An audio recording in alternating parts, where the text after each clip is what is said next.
Very good afternoon to all of you. There seems to be some problem with my throat. I'll try to do justice as much as I can.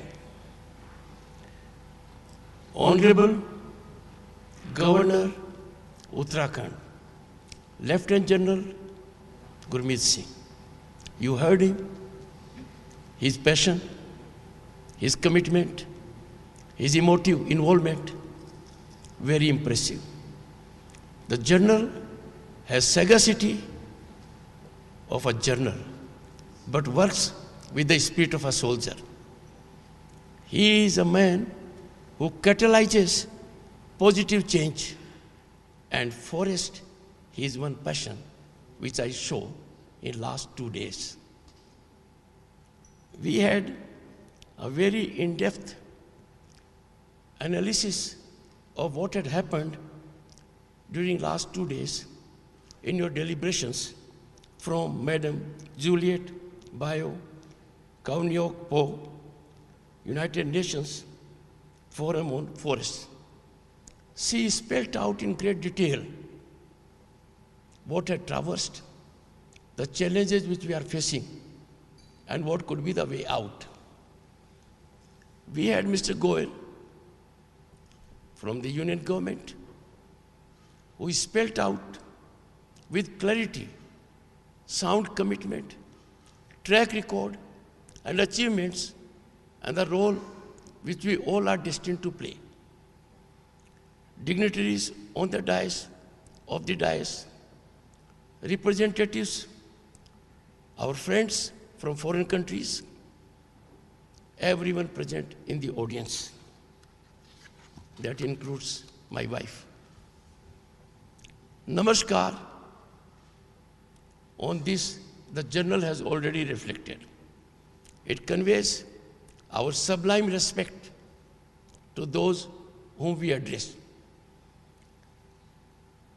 Experienced divinity, sublimity, serenity, and pristine environment ever since my wife and myself landed in Devbhoomi yesterday.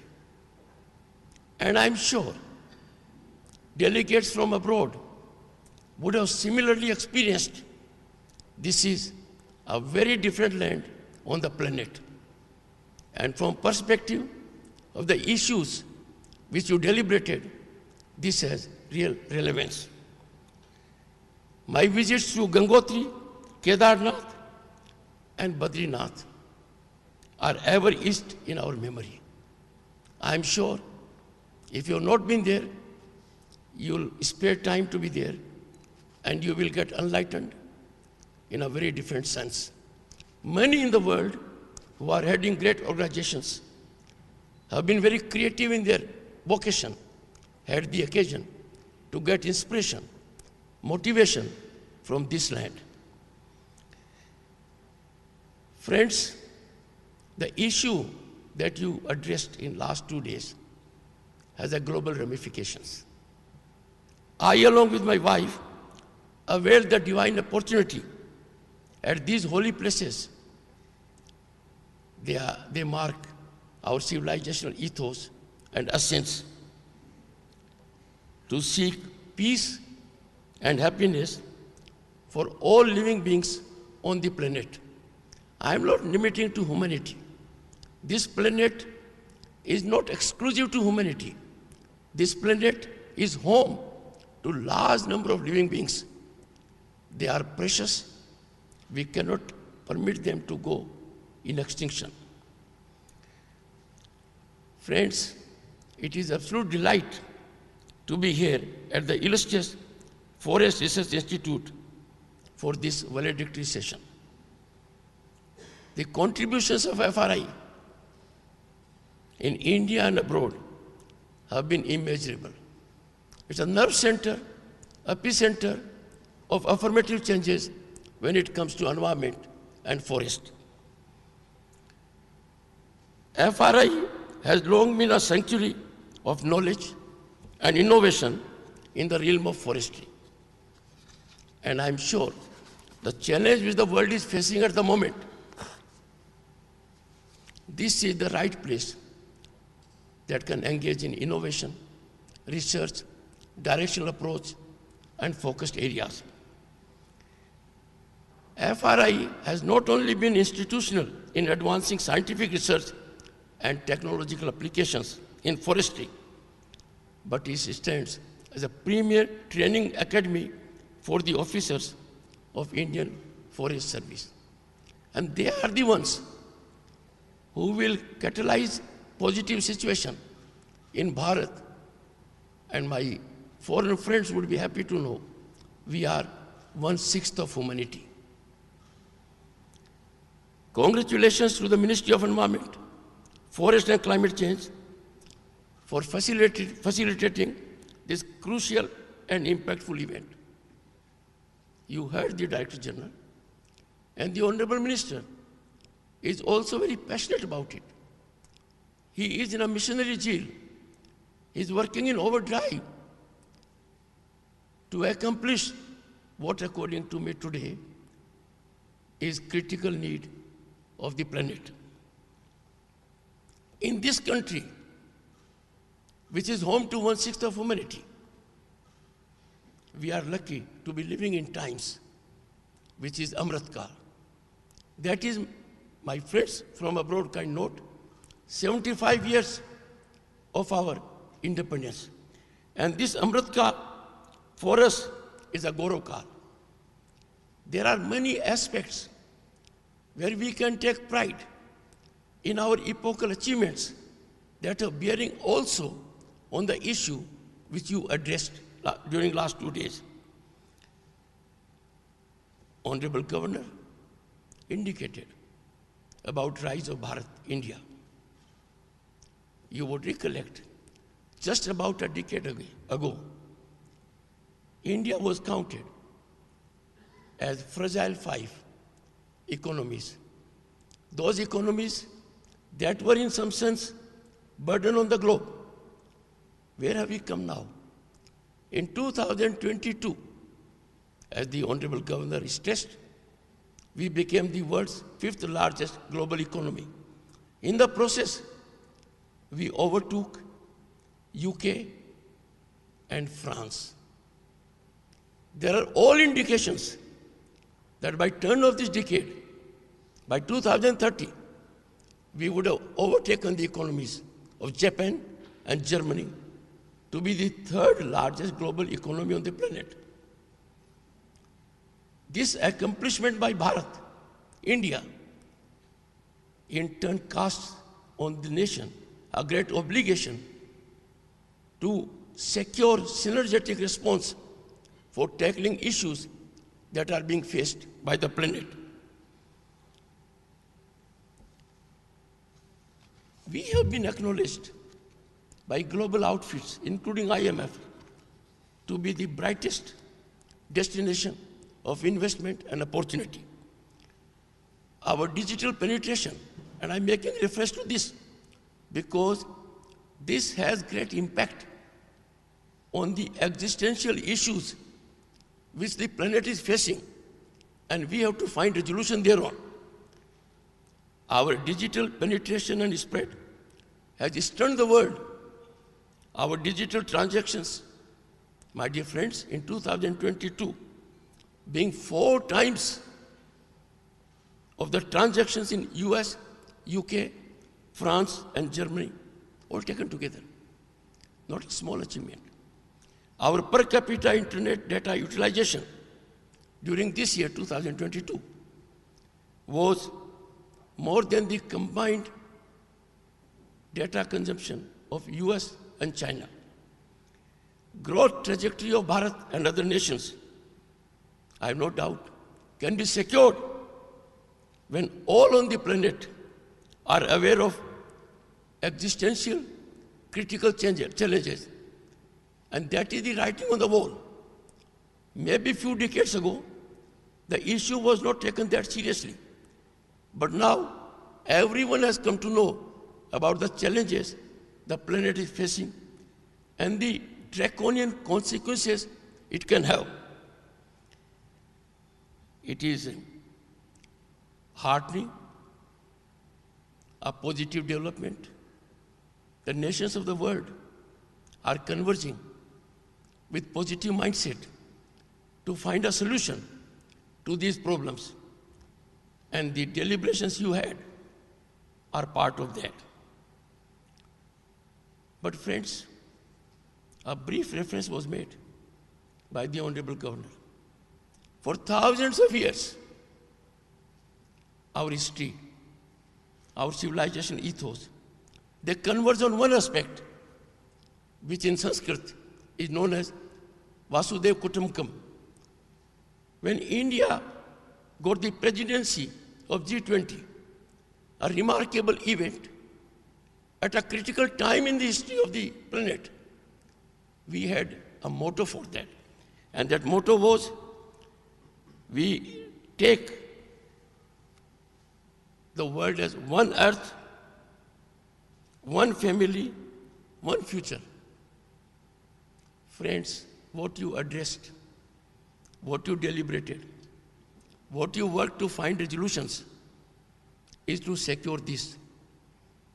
If nations of the world can believe that this is one earth, one family, one future, the challenges that are staring us in the face will not affect an individual nation. They will affect the planet as such. Like COVID, which was a non-discriminatory challenge to every part of the globe, every part of society, this challenge is far more severe, critical than COVID challenge. The apt theme for G20 went a long way. I was associated as Vice President, interacted with global leaders. They came out with daily declaration. I would be making reflection only to the extent it is required for your deliberations. Great accomplishment. The declaration recognized the importance of collective action in tackling environmental challenges and climate change. Our forests are not merely a resource. Some take forest as a resource. That is not so. That is taking a view which is very narrow, unjustifiable. They encompass cultural, spiritual, and intellectual heritage of the country. No place is more befitting for this than Uttarakhand, as indicated by the Honorable Governor. If you look at all over the world, you will find more than 1 billion people are dependent on forests, and such kind of human resource has to be nurtured by maintaining balance.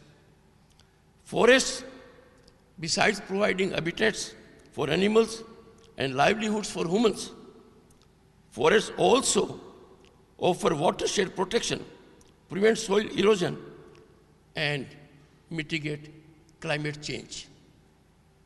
We need to make people more aware and enlightened about such a positive impact which forests have in our lives. These are much more than reservoirs of biodiversity.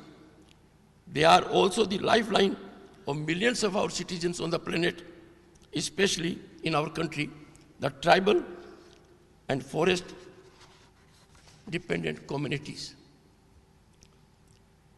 Friends, it is imperative that we strike a delicate balance between development and conservation, ensuring that our forests continue to thrive while meeting the development requirements of our citizens. India, I can assure my foreign friends, has a very robust mechanism. A mechanism on the legal side, on the judicial side, on the executive side, that tries to create balance without sacrificing the essence of forestry. Conservation, and it is essential, critical and crucial, but this conservation cannot be isolated from the well-being of communities that rely on forest resources. I am sure deliberations would need to focus in that area. You must have already focused to find a safe passage. Sustainable development and containing climate change are quite essential to a secure future. We can have no future if we don't contain climate change. It will be difficult to survive on the planet if the development is not sustainable. These challenges, I'm sure you all will agree, being experts in the area, feeling the heat of it, they are not ordinary challenges. They are existential challenges. We will have to marshal all energy, all thought process to find a resolution. Forest covers 1/3 of the global land. But what it does more than that, breathe life into our world, providing us with oxygen, shelter, jobs, water, nourishment, and fuel. India is one of the world's most biodiverse countries and among the few countries that have managed to increase its forest and tree cover, and that too in harmony with rapid growth in the economy. We need to do more. While the world statistics, Mr. Goyal would note, and he knows it, it's 1/3. But our coverage is 1/4. But gradually, imperceptibly, without being invasive, additions are taking place every decade. And that's a good, soothing sign.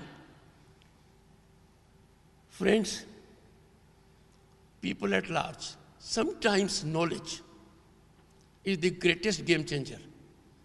Sometimes being aware about a problem, diagnosing it appropriately, can lead to a better solution. And the people, therefore, must be enlightened that forests, apart from all that they know out of common sense, are the largest storehouses of carbon after the oceans, absorbing greenhouse gas from the air and lock it away above and below the ground. It is no surprise in a scenario like this, if we damage forests, if we cut forests, we release huge amounts of carbon emissions that contribute to climate crisis. Friends, we all need to realize that forests are a climate solution, one of the impactful, resolute, acceptable solution to climate change. Forests provide a carbon sink. All of us, you know the importance of sink. Carbon sink that absorbs up to 2.4 billion metric tons of carbon each year. Can we afford, while being at the crossroads of this great problem, to ignore such a vital impact the forests have in our lives? There is urgent need, and this is specific to the world and more specific to my country. We must rejuvenate and nurture our ponds and our forest land that is not a large area. In every village or a small community in India, in Africa, in South America, you will find there will be forest land which will be home to cattle, which will take care of several issues. In this country, this is a campaign. We have decided, and there is significant accomplishment, to have 75,000 Amrit Sarovars, more than 50,000 are already in existence. the United Nations Forum on Forests, if the world has to achieve something great, you need a global body. United Nations is unique in performing this task. And this particular forum on forests exemplifies the synergy resulting from focused collective action, serving as a beacon of hope and a platform for nations to come together, share knowledge, and forge partnerships towards a more sustainable future. I am sure the delegates would take home several of the solutions by way of affirmative policies which we are providing in Bharat to solve the problem. The two-day deliberations and the themes very thoughtfully selected. It's a challenge. We are stunned. We are flabbergasted that in spite of the technological advancement we have made, how we are suffering forest fires.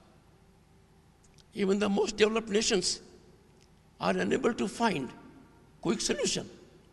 This theme, forest fires, wildfires,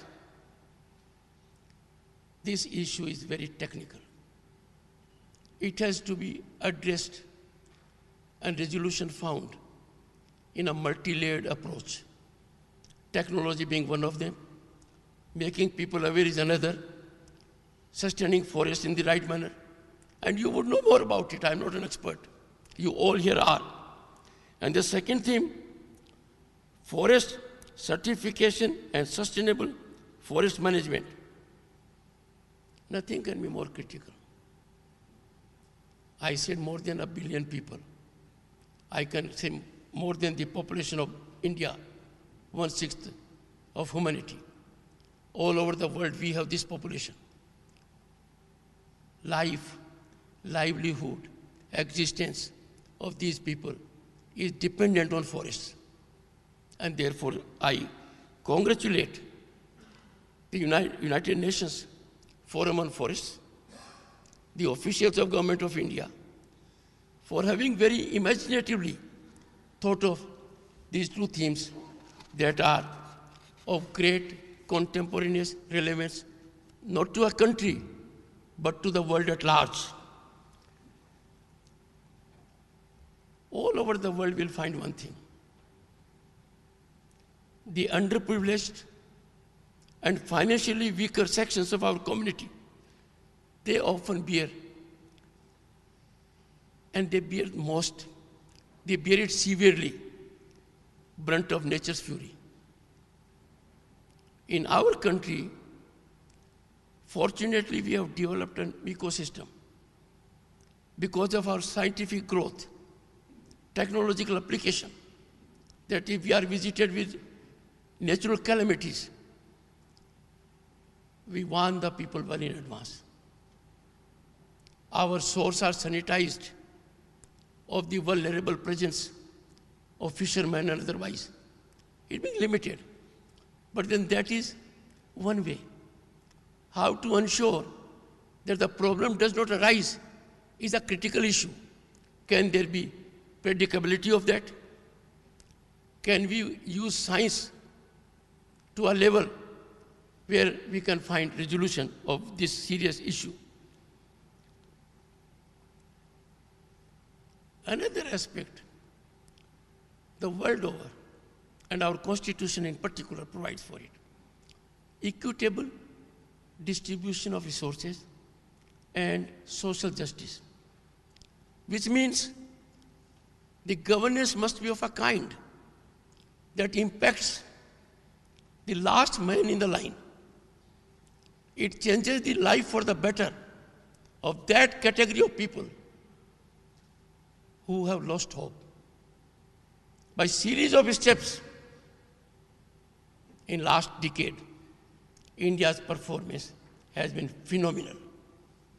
It has been of a level which could not be imagined or dreamt of. I say so because it was in 1989 I came to be associated with governance after being elected to Parliament, to the House of the People, and was part of the government also. Big change has taken place, but more is required to be done. Friends, distributive social justice is not only for governance, it is for every person on the planet to ensure it. He or she has to perform his or her duty, and that is giving back to the society something which is vital. Deforestation, habitat fragmentation, encroachment of human activities pose significant, critical, dangerous threat to our rich biodiversity. We have made a serious effort in our country that we need to nurture biodiversity, preserve it, and recreate if we can. We owe it to the future generations that we are merely trustees at the moment. We cannot afford to compromise our future generations by our reckless approach, exploitation of natural resources. We all are bound to engage in optimal utilization of natural resources. The world over there has to be a thought process that your fiscal power cannot be correlated to consumption or utilization of natural resources. Fortunately, we are finding other ways also, so that our dependence on economic front on natural resources is declined. Take the energy sector, renewable energy sources, alternative sources of energy, they are coming. And my foreign friends would appreciate this also takes a serious geopolitical aspect on occasions. Energy has become the other method of weaponization. Everyone has to work together to find a solution so that what the Almighty has given us, we channelize that, exploit that, and fructify that. On top of it, these are the challenges, but climate change exacerbates these challenges, and this is what you had addressed. Frequent forest fires, altered rainfall patterns, all over the world you see. Desert areas are being flooded. The pattern is being changed. These are issues that change the ecosystem in a manner which the humanity will take time to adjust. So rather than adjust, fall prey, become a victim of this big change, let us find a solution.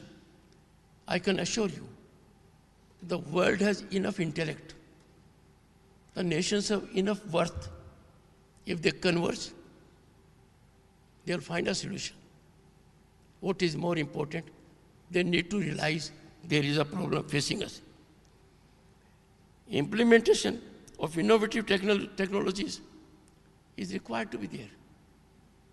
Satellite monitoring is one such way. I can tell you, we take great pride that India became the first country on the planet to land on the South Pole of Moon.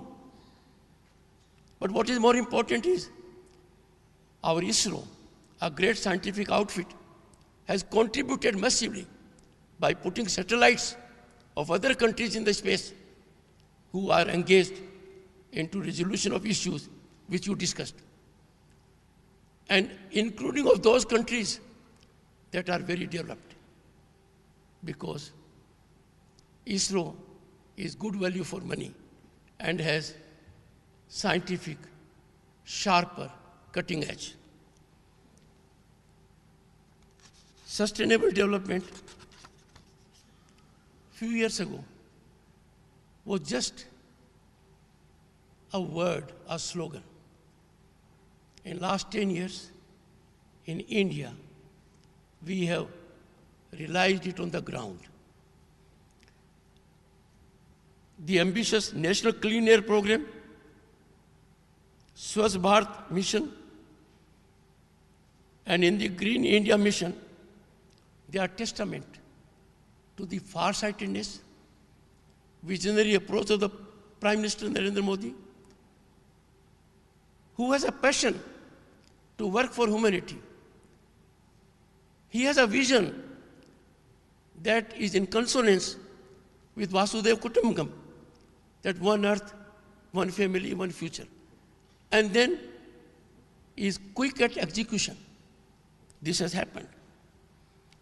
India's focus on climate and environmental action is highlighted by the launch of ambitious green credits program to incentivize environmental friendly activities and focus upon. This is turning out to be a game changer. Initially, it started at a slow pace. Now, when you get credit, your economy is enhanced. In the process, there is gain for the larger humanity. Lifestyle for environment, and Prime Minister has been very passionate about it. He has focused on this in his monthly Mann Ki Baat. He has focused on this in the Parliament. He has focused on this on global fora, and that is a flagship initiative globally launched by Prime Minister 2 years ago. It is fructifying into geometric results. Our mitigation strategies have emphasized on clean and efficient energy systems, safe and smart and sustainable green mass urban transportation network. Friends, if you spare few days here, you will find our mass transportation system is one of the best in the world. Those of you who have been to this country 2 decades ago will not be able to even appreciate, was it there ever? Connectivity, all this. All these go also in favor of environmental preservation. As one of the world's fastest growing economies, India's focus has been on energy security. It is important for all. All nations know about it. India is committed, and this is part of the issue which you discussed, to clean energy and environment. By 2030, half of our electricity will be generated from renewable sources.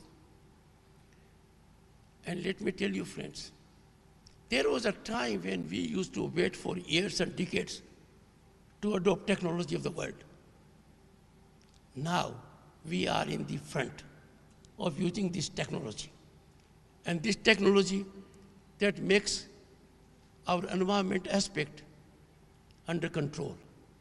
Let me illustrate it by only one example. The National Green Hydrogen Mission, with initial outlay of 19,000 crores, approved by the Cabinet in January 2022, aims to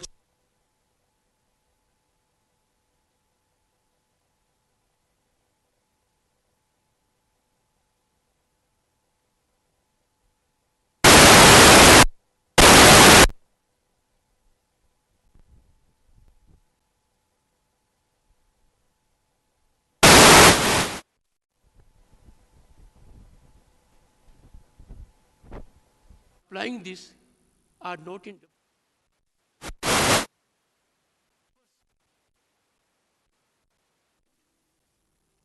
avenue for entrepreneurs, avenue for industrial business, and takes care of the challenges on climate change and environment. India took the lead for International Solar Alliance. We have its headquarters next to the National Capital Territory of Delhi. So several initiatives have been taken. I am sure during your deliberations, you would have thought of many more innovative steps, out-of-the-box solutions to the great challenges we face. Friends, I have no doubt I talked about the principle of trusteeship. This planet is not ours. We have to hand over this planet to our future generations to the extent we can keep it as such, if not improve. And the decisions we make today will resonate through the ages, shaping the legacy we leave for generations to come. Friends, before coming to this body of experts, because this is not my primary area, but as a citizen, as one of the persons affected, I thought over it. I kept track of your deliberations also. What is happening all over the globe also. And I have no doubt I can share my thought with you. For resolute and impactful resolution of environmental challenges and climate change menace, it is imperative that there is synergetic global stance, as that is the only option. One country cannot find a solution, be it any other country. There will have to be convergence of all the nations on a war footing to find a solution. I'm sure you would have deliberated over 2 days on this aspect as well. Let us, friends, pledge to work in togetherness at global level, to work for a future where our forests flourish, sustaining life in all its wondrous forms. Let us resolve to using natural resources wisely and optimally. How can we allow an individual to use natural resources on the plank of financial affordability?